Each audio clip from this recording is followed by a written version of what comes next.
In today's video, I'm going to teach you how to manage your Gmail signature. A good email signature helps your messages look professional and consistent, and it can save you time because you don't have to type the same information over and over. In this walkthrough, I'll show you exactly where to find the signature settings in Gmail and how to create a new one using the built-in tools. First, open Gmail in your web browser and make sure you're signed into the account where you want to manage the signature. Once your inbox is open, look toward the top right corner of the screen for the gear icon. This is the Settings button. Click on that gear icon to open a quick settings panel. In that panel, you'll see a variety of options, but what we need is the link that says See All Settings. Go ahead and click See All Settings.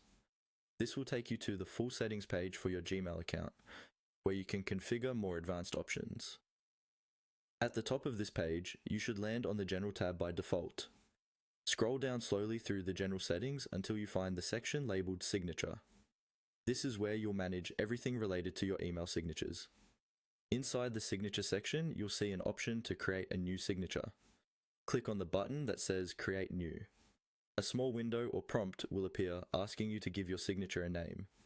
This name is just for your reference, so choose something that helps you recognize it easily, like Work, Personal, or Default. After you name your signature and confirm, a text box will appear where you can design the actual signature content.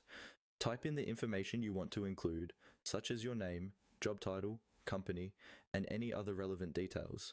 You can use the toolbar just above the text box to adjust the font, size, color, and alignment, or to add links like a website or social profile. Once your signature looks the way you want, scroll down a bit further in that same section and check the options for when the signature is used.